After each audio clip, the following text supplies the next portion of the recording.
함께 읽으실 하나님의 말씀은 사무엘상 28장 3절에서 7절입니다. 사무엘이 죽었으므로 온 이스라엘이 그를 두고 슬피 울며 그의 고향 라마에 장사하였고 사울은 신접한 자와 박수를 그 땅에서 쫓아내었더라. 블레셋 사람들이 모여 수넴에 이르러 진침해 사울이 온 이스라엘을 모아 길보아에 진쳤더니 사울이 블레셋 사람들의 군대를 보고 두려워서 그의 마음이 크게 떨린지라. 사울이 여호와께 묻자오되 여호와께서 꿈으로도 우림으로도 선지자로도 그에게 대답하지 아니하시므로 사울이 그의 신하들에게 이르되 나를 위하여 신접한 여인을 찾으라. 내가 그리로 가서 그에게 물으리라 하니 그의 신하들이 그에게 이르되 보소서 엔돌에 신접한 여인이 있나이다. 아멘. 2차 세계대전 당시 나치에 의해 억압받았던 유태인 수용소에 이런 글이 적혀 있었다고 합니다. 태양이 구름에 가려 빛나지 않을지라도 나는 태양을 믿습니다. 사랑이라고는 느낄 수 없는 상황에서도 나는 사랑을 믿습니다. 하나님께서 침묵 속에 계실지라도 나는 하나님을 믿습니다. 깊은 절망 속에 여전히 희망이 있음을 바라는 이 짧은 글은 당시 유태인들이 당했던 홀로코스트의 끔찍한 상황을 생각하면 깊은 슬픔과 동시에 도전을 주기도 합니다. 만약 우리가 이런 상황에 처해 있다면 그럼에도 우리는 여전히 희망을 놓지 않을 수 있을까요? 특히나 절박한 상황의 끝에서 우리의 유일한 피난처요 구원이신 하나님마저 침묵하시는 것처럼 느껴지는 순간이 온다면 그때에도 우리는 여전히 하나님을 믿는다는 고백을 할 수 있을까요? 우리의 인생 가운데 그런 순간이 없기를 간절히 바라지만 만약 그와 비슷한 상황이 온다면 그 환난 가운데에도 믿음, 우리의 구원자 되신 하나님에 대한 믿음을 놓지 않으시는 저와 여러분이 되시기를 주님의 이름으로 간절히 축원합니다. 오늘 여러분들과 함께 나누고픈 이야기는 이런 절망적인 상황에 빠진 한 인물의 이야기입니다. 그는 이스라엘 민족 중에서 가장 준수한 외모를 지니고 있었고 모든 백성보다 어깨에 이만큼 더 큰 인물이었습니다. 그는 이스라엘을 위협하는 민족과의 전쟁에서 크게 승리한 바 있으며 사람들의 신뢰와 인기를 얻었던 그는 이스라엘의 첫 번째 왕으로 기름 부음을 받았던 사울입니다. 왕이 된 뒤에 사울은 국방을 튼튼히 하기 위해 상비군을 조직했으며 하나님께서 이스라엘에게 명령하신 내용을 그대로 지키려고 노력했습니다. 오늘 본문 3절에 보면 사무엘이 죽었으므로 온 이스라엘이 그를 두고 슬피 울며 그의 고향 라마에 장사하였고 사울은 신접한 자와 박수를 그 땅에서 쫓아내었더라 라고 기록되어 있습니다. 문장을 그대로 보면 사울이 죽고 난 뒤에 사울이 신접한 자와 박수를 그 땅에서 쫓아낸 것처럼 생각되기도 하지만 사실 이 문장의 영어 성경의 시제를 살펴보면 사무엘이 죽기 전에 이미 사울이 이스라엘 땅에서 신접한 자와 박수를 쫓아내었다는 내용입니다. 신명기 18장 11절을 보면 진언자나 신접자나 박수나 초혼자를 너희 가운데 용납하지 마라 라고 기록되어 있습니다. 주문을 외우거나 귀신을 불러내는 자, 죽은 자의 영에게 물어보는 자를 없이 하라는 너희 민족 중에서 제거하라는 하나님의 명령이었습니다. 가나안 정착 이후 우상 숭배를 방복해왔던 이스라엘 민족은 하나님께서 엄격히 금하셨던 이런 행위를 종종 하곤 했었지만 사울이 왕이 된 이후에 이런 자들을 민족 중에서 근절하여 쫓아내는 일을 했었습니다. 사울은 하나님의 말씀대로 왕의 역할을 잘 감당하고자 했던 적도 있었지만 이후에 하나님의 말씀보다 자신을 위하여 하나님의 계명을 어기는 행동들을 하면서 하나님으로부터 질책을 받기 시작했고 급기야 하나님의 응답을 받지 못하는 오늘 본문의 상황에 이르게 되었습니다. 사무엘상 28장은 블레셋 사람들이 이스라엘과 싸우기 위해 군대를 모집하면서 시작됩니다.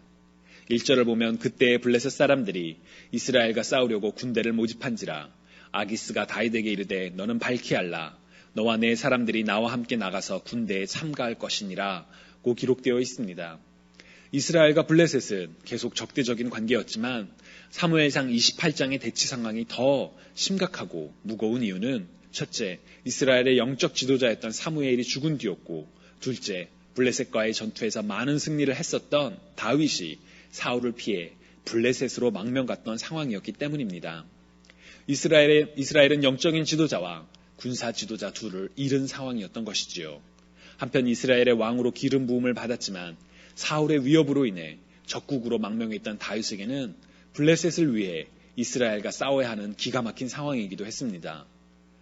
사무엘상 29장을 보면 다행히 다윗이 이스라엘 민족과 싸우는 상황을 피하게 되지만 어찌되었든 이스라엘의 입장에서는 영적 지도자와 군사 지도자 모두 떠나 있는 설상가상의 상황을 맞이하게 된 것입니다. 4절과 5절을 보면 블레셋 사람들이 모여 수넴에 이르러 진침해 사울이 온 이스라엘을 모아 길보아에 진쳤더니 사울이 블레셋 사람의 군대를 보고 두려워서 그의 마음이 크게 떨린지라고 기록되어 있습니다. 수넴이라는 지역은 이사갈 지파에게 분배되었던 땅이었고 블레셋이 수넴 지역에 진쳤다는 이야기는 이미 이스라엘에 깊숙이 들어와 이스라엘과의 격돌이 임박한 상황이라는 뜻입니다. 이때 성경은 사울이 두려워하여 크게 떨었다고 사울의 상태를 이야기합니다.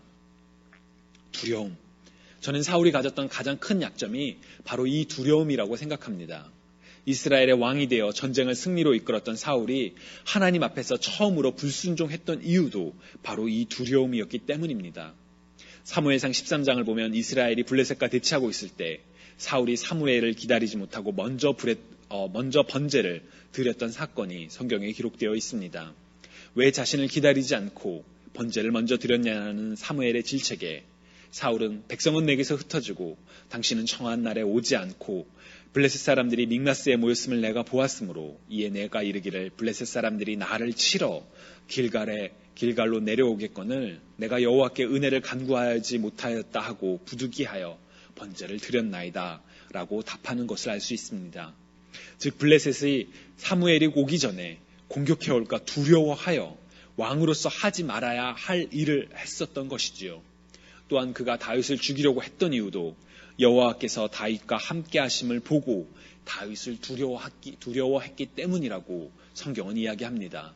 그리고 오늘 본문에서도 사울은 블레셋과의 전투가 두려웠기 때문에 해서는 안 된 일을 다시 하게 됩니다. 6절을 보면 그가 완전히 하나님을 떠났던 사람은 아니었음을 알 수 있습니다.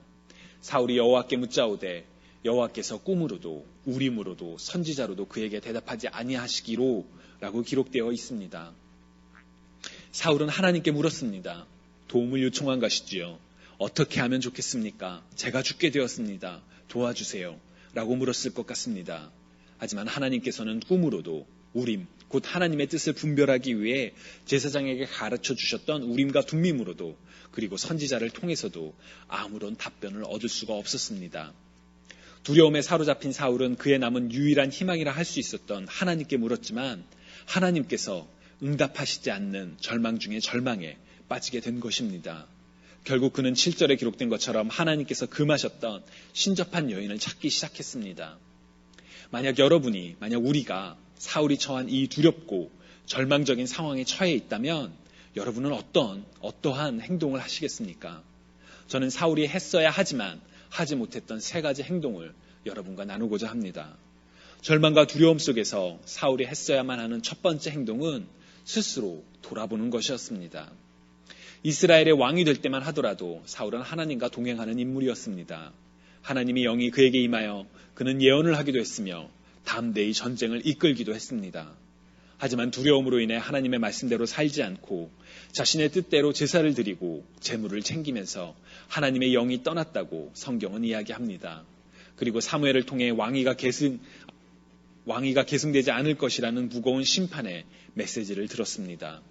그럼에도 사울은 하나님께로 돌아오지 못했습니다.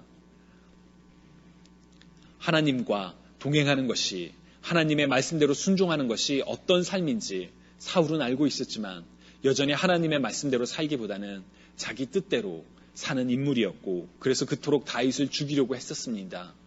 왕으로서 부족할 것이 없이 살던 일상의 평안을 누렸던 때도 있었지만 이제 다시 전쟁의 위협 속에서 그는 두려움에 떨었고 하나님을 찾았습니다.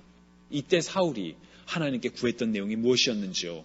6절을 보면 사울이 여호와께 묻자오되 라고 기록되어 있습니다. 이 말은 즉슨 사울은 자신의 잘못된 삶을 돌아보고 그것을 내려놓고 회개하기보다는 지금 자신의 절박한 상황에 필요한 답만을 하나님께 구했다는 것입니다. 우리 그리스도인들이 빈번히 하는 실수 중에 하나가 바로 이 부분입니다. 삶이 안정되고 평안할 때는 하나님을 잊고 제멋대로 살다가 삶의 위기가 오고 힘들 때에 그 문제만을 가져와 도와달라고 하는 점입니다. 하나님과 멀어진 관계를 회복하기 위해 노력하기보다는 곤란하고 어려운 상황만을 해결해 달라고 떼를 쓰는 것입니다. 아마 그 순간에는 지난 날을 돌아보며 회개 기도를 할 수도 있겠지요. 그러나 상황이 해결되면 언제 그랬느냐는 듯이 하나님을 인정하지 않는 메멋대로의 삶을 또 반복할 때가 많습니다. 만약 사울이 자신의 삶을 돌아보았더라면, 그래서 문제 해결보다 하나님과의 관계 회복을 위해서 노력했었더라면 이 절박한 상황에서 사울은 다른 경험을 할 수도 있지 않았을까요? 내 삶에 닥친 문제를 해결하는 것보다 하나님과의 관계를 먼저 회복하시는 저와 여러분이 되실 수 있기를 주님의 이름으로 축원합니다. 두 번째로 사울이 했었어야만 하는 행동은 기다리는 것이었습니다. 6절에서 사울은 자신이 할 수 있는 일은 다 해보았습니다. 하나님께서 계시를 주지 않을까 꿈을 기다렸을 것이고 우림으로 말씀하지 않으실까 하여 제사장을 찾았을 것이며 선지자를 찾았을 것입니다. 그러나 어느 것으로도 당시에 사울이 아는 어떤 방법으로도 하나님께서 말씀하지 않으셨습니다. 하나님께서 침묵하신 것입니다. 하나님의 침묵에 대해 우리는 몇 가지 가정을 해볼 수 있습니다. 첫 번째 가정은 우리가 죄를 지었기 때문입니다. 이사야서 59장 1절과 2절을 보면 여호와의 손이 짧아 구원하지 못하심도 아니요 귀가 드나여 듣지 못하심도 아니라 오직 너희 죄악이 너희와 너희 하나님 사이를 갈라넣었고 너희 죄가 그의 얼굴을 가리워서 너희에게서 듣지 않으시게 함이니라고 기록되어 있습니다. 즉 우리의 죄로 인해 하나님을 보지도 듣지도 못하게 된다는 상황이 있다는 것입니다. 사울의 경우에는 이것에 해당할 수도 있습니다. 그러나 그렇지 않은 상황도 있을 수 있지요. 죄의 문제와 상관없이 침묵하시는 경우입니다. 욥기를 보면 욥은 가족과 재산을 모두 잃어버리는 시련을 당하게 됩니다. 그럼에도 그는 주신 이도 여호와시오 거두신 이도 여호와시오니 여호와의 이름이 찬송을 받을지어다 라고 고백을 했었고 성경은 욥이 범죄하지 아니하고 하나님을 향하여 원망하지 않았다라고 기록하고 있습니다. 그러나 욥의 시련이 더해지자 자신의 몸이 질병으로 고통을 받게 되자 그는 마침내 자신이 태어난 날을 부정하며 자책하기 시작합니다. 이에 욥의 친구들은 욥이 잘못해서 벌을 받는 것이라고 욥과 논쟁을 벌이게 됩니다. 욥기 3장에서 37장까지 이어지는 긴 논쟁 속에서 하나님께서는 침묵하셨습니다. 가족과 재산 그리고 몸조차 심한 고통 속에 처해 있는 욥이 그의 친구들의 비난 속에서 더 고통스러워할 때도 하나님께서는 침묵하셨습니다. 이처럼 하나님께서 침묵하실 때는 인간의 죄와 상관없이 침묵하시는 경우도 있습니다. 한편 하나님의 침묵은 영원한 침묵이 아닙니다. 욥기의 경우 하나님께서는 욥기 38장에서부터 42장까지 폭풍 속에서 욥에게 응답하시며 하나님의 전능하심을 말씀하셨습니다. 욥이 처한 상황에 대한 설명과 이유는 아니었지만 욥이 간절히 찾았던 답은 아니었지만 전능하신 하나님의 임재 속에서 욥의 모든 문제가 해결이 되었습니다. 하나님께서는 침묵하시는 것이 아니라 하나님의 때를 기다리셨던 것입니다. 사실 하나님의 침묵이라고 생각되는 순간은 이외에도 여러 찾아볼 수가 있습니다. 이스라엘은 오랫동안 메시아를 기다렸습니다. 400년이 넘는 선지자가 말하지 않는 그런 긴 침묵의 시간도 있었지요. 하지만 마침내 하나님의 때에 하나님의 방법으로 메시아가 세상에 오셨습니다. 이때에도 영원할 것만 같았던 하나님의 침묵은 영원한 침묵이 아니었던 것이지요. 다시 본문으로 돌아가면 사울은 하나님의 침묵에 당황했습니다. 당장 닥쳐온 삶의 절박한 속에서 두려움 속에서 하나님의 침묵에 어찌할 바를 몰랐던 사울은 하나님께서 엄격하게 금지하신 본인 스스로도 금했던 신접한 자를 찾아가는 잘못을 저지르게 되었습니다. 사울은 자신의 손으로 해결할 수 있기를 바라며 하나님의 방법이 아닌 자신의 방법을 찾았던 것입니다. 그러나 사무엘상 28장의 나머지 부분을 읽어보시면 그의 노력이 헛수고였다는 것을 알 수 있습니다. 그가 신접한 여인을 통해 만난 사무엘이 진짜 사무엘인지 아닌지에 대해서는 사람들은 다른 해석을 합니다. 하지만 진짜 사무엘인지 아닌지보다 더 중요한 것은 그가 들었던 답은, 그가 찾는 답은 아니었다는 점입니다. 우리는 살면서 이처럼 하나님의 침묵을 경험할 때가 있습니다. 나는 지금 당장 이 문제를 결정해야 되는데 물어도 기도해도 아무런 답을 얻지 못하는 태, 그 상황에서 여러분은 무엇을 하시겠습니까? 하나님의 침묵에 하나님의 때를 기다리시겠습니까? 아니면 자신이 할 수 있는 어떤 방법을 찾으시겠습니까? 하나님께서 침묵하실 때 우리가 해야 할 첫 번째 행동은 하나님의 임재를 기다리는 것입니다. 사울은 하나님의 제사장인 사무엘이 올 때를 기다리지 못하고 자신을 위하여 스스로 번제를 드리는 큰 죄를 저질렀습니다. 그리고 오늘 본문에서도 그는 여전히 하나님의 침묵에 자신의 방법으로 해결책을 찾았습니다. 이런 점들을 고려하면 하나님께서 응답하시지 않으실 때 우리가 행해야 하는 첫 번째 행동은 기다리는 것입니다. 홍해를 마주하고 쫓아오는 애굽의 군대로 인해 두려움에 떨었던 이스라엘에게 모세가 했던 이야기는 너희는 두려워하지 말고 가만히 서서 여호와께서 오늘 너희를 위하여 행하시는 구원을 보라 였습니다. 가만히 서서 하나님께서 임재하심을, 역사하심을 기다리는 믿음이 우리에게는 필요합니다.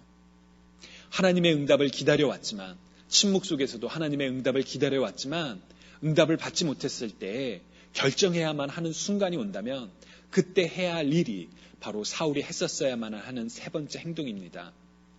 삶의 절박한 어떤 경우에는 지금 당장 결정해야 하는 순간도 있지요. 지금 당장 수혈을 하지 않으면 환자가 죽을 수밖에 없는 상황에서는 인간으로서 어떤 행동을 결정해야 하는 순간도 있습니다. 그 순간에도 우리가 기억하고 고려해야 하는 것은 행동의 목적입니다. 나는 왜 이 행동을 하려고 하는가? 이것은 하나님의 말씀에 따라 살기 위한 것인가? 아니면 나를 위한 것인가? 라고 질문하며 행동의 목적을 돌아봐야 합니다. 이전에 사울이 사무엘 대신에 제사를 지냈던 이유는 자신을 위해서였습니다.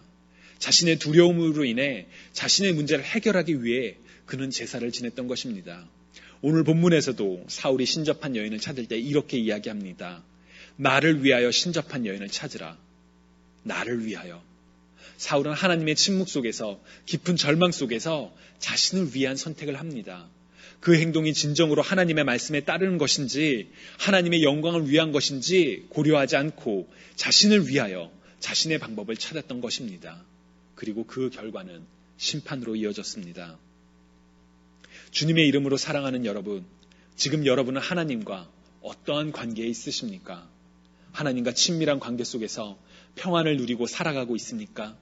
아니면 삶이 안정된 것처럼 보여서 하나님을 잊고 살아가고 계십니까?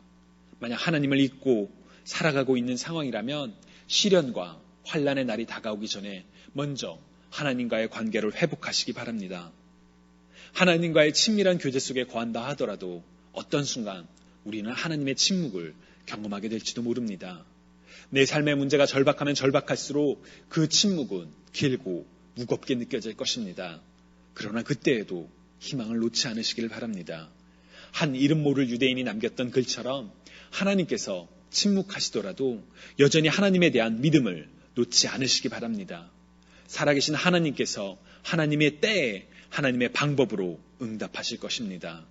그 하나님의 때를, 하나님의 임재를 기다리시는 저와 여러분이 되시기를 바랍니다. 마지막으로 하나님의 때를 기다렸지만 지금 당장 무언가를 결정할 수밖에 없는 그런 상황에 처하신다면 행동의 목적을 고려하시기 바랍니다. 이것이 하나님을 위한 것인지 나를 위한 것인지 하나님의 말씀대로 살고자 함인지 나의 위익을 위한 것인지 하나님을 먼저 삶 가운데 인정하시는 저와 여러분이 되시기 바랍니다. 하나님의 말씀대로 살기 위한 결정을 내렸을 때 하나님께서 그 과정 속에서 저와 여러분을 인도하실 것입니다. 사울은 하나님과의 관계를 유지하지 못했고 하나님의 침묵에 기다리지 못하고 자신을 위한 자신의 방법으로 죄를 저질렀습니다. 오늘 본문의 사울의 이야기를 반면교사로 삼아 늘 항상 하나님과의 관계를 먼저 돌아보고 하나님의 때를 기다리며 하나님을 인정하며 행동하는 저와 여러분이 되시기를 주님의 이름으로 간절히